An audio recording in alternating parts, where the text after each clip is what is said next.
네, 여러분 안녕하세요. 7월 29일 토요일 아깝의 시간이 찾아왔습니다. 오늘은 예레미야 11장 1절로 17절까지의 말씀을 가지고 이 언약의 말을 이라는 제목 하에 은혜 나누기 원합니다. 우리 예레미야의 말씀을 계속해서 살펴보고 있습니다. 여러분들에게 질문 하나 드리겠습니다. 여러분, 이스라엘이 하나님의 백성으로서 세상과 구별된 자들이었음에도 불구하고 여호와의 징계를 받아야 하는 이유는 무엇일까요? 이 질문에 대한 대답을 예레미야 11장은 특별히 언약의 개념을 통해서 분명하게 보여줍니다. 곧 그들은 하나님과 맺은 언약을 깨트린 자들이다라는 사실입니다. 예레미야 11장에서 핵심 단어를 하나 꼽으라면 단연 언약이라고 하는 단어입니다. 그 단어는 히브리어로 베리트라고 하는데요. 흔히 언약을 맺다 혹은 언약을 세우다, 계약을 체결하다 라고 하는 말은 히브리어로 카라트 베리트라고 합니다. 이것을 직역하면 언약을 자르다 라고 할 수 있는데요. 여러분, 그렇다면 언약을 자른다는 말은 무슨 의미일까요? 이것은 언약 혹은 계약을 어겼을 시 받게 될 불이익과 저주 그리고 형벌을 잘 보여주는 표현입니다. 특별히 이와 같은 언약 혹은 계약의 특징은요, 창세기 15장에서 아브라함과 하나님이 맺으신 언약의 장면에서 그 모습이 분명히 나타나는 것을 볼 수 있는데요. 하나님께서는 아브라함에게 고기를 쪼개라 합니다. 그리고 그 쪼개진 고기 사이를 나란히 걸어감으로써 언약을 맺는 대상자가 이 언약을 어기는 자는 이 고기가 쪼개진 것처럼 쪼개질 것이다 라고 하는 메시지를 잘 보여주고 있습니다. 창세기 15장 9절 말씀, 10절 말씀을 제가 읽어보겠습니다. 여호와께서 그에게 이르시되 나를 위하여 3년 된 암소와 3년 된 암염소와 3년 된 수양과 산비둘기와 집비둘기 새끼를 가져올지니라. 아브라함이 그 모든 것을 가져다가 그 중간을 쪼개고 쪼갠 것을 마주대하여 놓고 그 새는 쪼개지 아니하였으며. 여러분, 아브라함이 하나님께서 가져오라고 하시는 짐승들, 새들을 모든 것들을 가져와서 그 중간을 쪼개고 쪼갠 것을 서로 마주 보도록 두었다라고 합니다. 이후 창세기 15장 4절부터 6절까지의 말씀에 하나님께서는 말씀하셨습니다. 내 자손이 이방에서 객이 되어 그들을 섬기겠고 그들은 400년 동안 내 자손을 괴롭힐 거다. 그들이 섬기는 나라를 내가 징벌할 거다. 그 후에 내 자손은 큰 재물을 이끌고 나올 거다. 너는 장수하다가 평안히 조상들에게로 돌아가게 될 것이고 내 자손은 4대 만에 이 땅에 돌아올 거다라는 말씀을 하세요. 그리고 이제 해가 져서 어두울 때 일어난 일들이 묘사가 되고 있는데요. 연기 나는 화로가 보였는데 그 타는 횃불이 아까 아브라함이 쪼개놓았던 그 고기 사이로 지나가는 장면이 나타나게 됩니다. 18절은 이렇게 기록하고 있어요. 그날에 여호와께서 아브라함과 더불어 언약을 세워 이르시되 내가 이 땅을 애굽 땅 강에서부터 그 큰 강 유브라데까지 내 자손에게 주노니. 여기에 나오는 언약을 세워라고 하는 표현이 카라트 베리트라고 하는 단어입니다.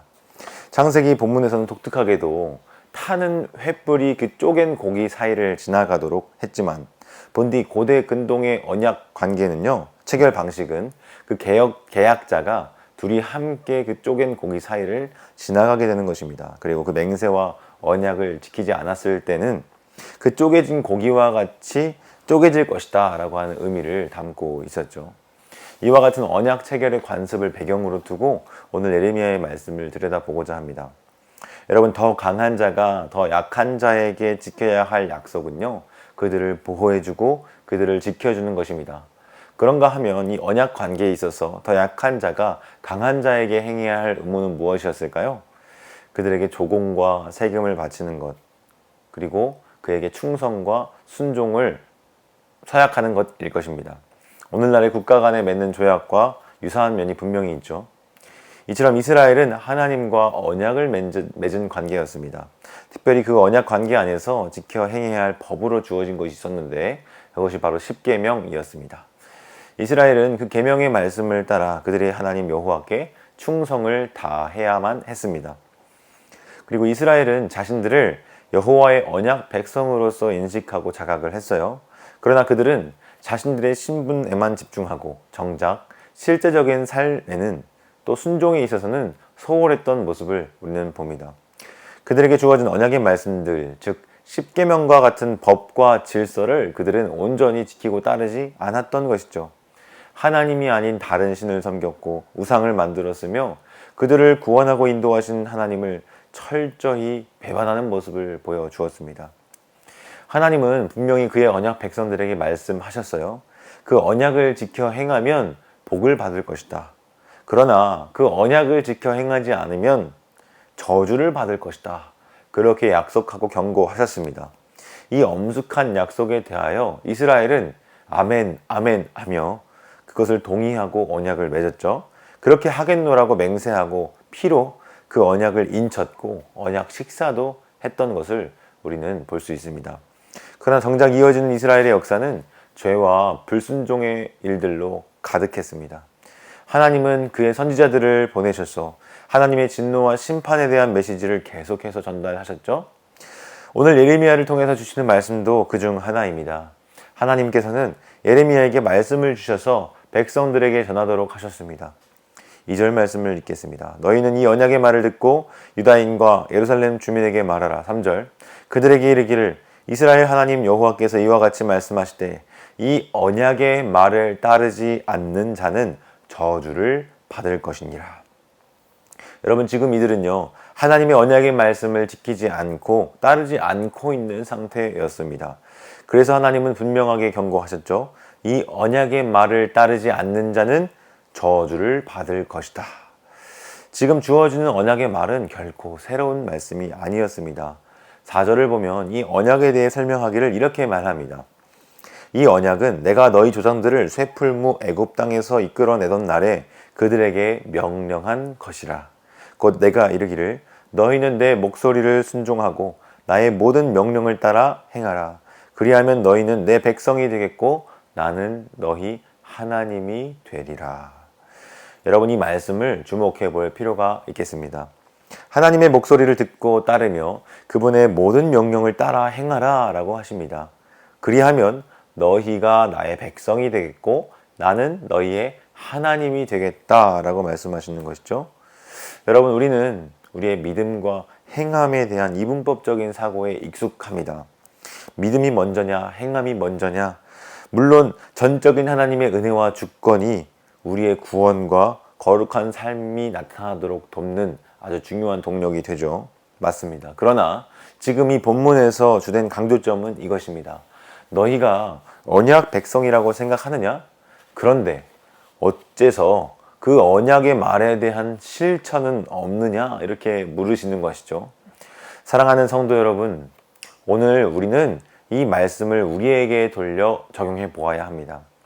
여러분 하나님의 목소리를 순종하고 또 그분의 모든 명령에 따라 행하는 삶을 지금 살고 계십니까? 우리가 반드시 기억해야 하는 것이 있습니다. 그것은 바로 우리의 믿음이 곧 삶으로 증명된다라고 하는 것이죠. 우리가 하나님을 믿고 섬긴다 하나, 예수님을 믿고 따른다 하나, 정작 우리의 삶에서 맺히는 열매가 불순종과 죄의 열매들로 가득하다면 진정 우리가 구원받은 성도이며 하나님의 백성인지 또 예수님을 따르는 제자인지 돌아보고 점검해 보아야 할 일입니다. 오늘 본문의 이스라엘 백성들의 모습은 이 부분에 있어서 심각한 문제가 있었던 것이죠. 예배는 있었습니다. 제사도 있었습니다. 그러나 진정으로 주님이 원하시는 주님의 말씀과 뜻에 따라 살아가는 삶은 없었던 것입니다. 하나님이 명하신 언약의 말씀들을 그들은 듣지 않고 또 지키지 않았습니다. 이것을 두고 하나님은 반역이라고 표현하셨습니다. 9절에 유다인과 예루살렘 주민 중에 반역이 있도다. 여러분 하나님의 말씀 듣기를 거절한 자신들의 선조의 죄악으로 돌아가서 다른 신들을 섬겼다라고 성경은 말하고 있어요. 이것을 통해서 하나님과 그의 백성 이스라엘이 맺은 언약을 깨뜨렸다라고 말합니다. 여러분 그 언약을 깨뜨린 결과는 무엇일까요? 그것은 바로 재앙입니다. 피할 수 없는 재앙. 부르짖을지라도 들어주지 않으시는 재앙이 임하게 되는 것입니다. 11절 그러므로 나 여호와가 이와 같이 말하노라. 보라 내가 재앙을 그들에게 내리리니 그들이 피할 수 없을 것이라. 그들이 내게 부르짖을지라도 내가 듣지 아니할 것인즉. 여러분 여기 보시니까 부르짖어도 듣지 아니하신다 하십니다. 그들이 분향하는 신들에게 가서 부르짖어도 그 고난 가운데서 절대로 그들을 구원하지 못하리라 말씀하십니다. 그들의 실상이 어떠했는지 13절에 이어서 나타나는데요. 유다야, 내 신들이 내 성읍의 수와 같도다. 여러분, 그들의 섬기는 신들의 수가 무엇과 같았다 합니까? 성읍의 수와 같았다 합니다. 또 이어서 이렇게 얘기합니다. 너희가 예루살렘 거리의 수대로 그 수치스러운 물건의 제단, 곧 바알에게 분향하는 제단을 쌓았도다 라고 말합니다. 한마디로 상당히 많은 수의 신들을 그들이 섬겼고 그 제단이 그렇게나 많았다라고 하는 것을 이와 같이 보여주고 있는 것이죠. 그것이 유다와 예루살렘의 당시 상황이었던 것입니다. 얼마나 진노가 크셨으면 하나님께서는 예레미야에게 백성을 위해 기도하지 말라라고 하십니다. 중보기도를 금지하시는 것이죠. 부르짖어도 구해도 듣지 아니하실 거라 말씀하시는 것입니다. 이것이 바로 언약을 깨뜨린 결과였습니다. 진노와 심판, 재앙에 대한 선언인 것이죠. 사랑하는 성도 여러분, 오늘 우리는 이 경고의 말씀을 우리 마음 깊이 새길 수 있기를 바랍니다. 불순종과 반역의 역사로 점철된 이스라엘 백성들이 하나님의 백성이라고 하는 신분과 정체성을 가지고 누리고자 하였으나 정작 그들의 삶은 어떠했습니까? 이방인들과 하나님을 알지 못하는 백성들과 전혀 다를 바 없이 살아가고 있었던 현실 속에서 하나님의 마음이 어떠했는지 오늘 말씀은 우리에게 보여줍니다. 우리는 그와 같은 잘못된 역사를 반복해서는 안 될 것입니다. 주님의 긍휼을 구하고 주님의 자비에 호소하며 오늘날 우리의 죄된 삶을 돌이키고 하나님의 말씀과 뜻에 따라 살기로 결단하는 우리 모든 성도님들 되었으면 좋겠습니다. 그렇게 주님의 언약의 말씀들을 듣고 순종하는 우리 모두가 되기를 간절히 소망합니다. 기도하겠습니다. 사랑과 은혜가 풍성하신 하나님 아버지, 오늘 이 말씀을 통해서 하나님의 말씀에 불순종하는 백성들이 받게 될 저주와 형벌이 무엇인지, 그 진노와 심판이 무엇인지를 보고 듣게 하시니 감사합니다. 오늘 주님의 마음을 우리가 알아 우리의 삶에 과연 믿음과 삶의 행위가 일치하지 않는 그런 괴리된 모습이 보이지는 않는지 돌아보게 하시고 주의 언약의 말씀들을 지켜 행하는 데에 힘을 쏟을 수 있도록 주여 도와주시옵소서. 우리에겐 힘과 능 없으나 전능하신 하나님 앞에 의뢰하며 의지하며 나아갈 때 주여 도우시고 함께하여 주시옵소서. 의지하며 예수님의 이름으로 기도합니다. 아멘. 여러분 오늘도 주님과 동행하는 한 날 되시길 소망합니다.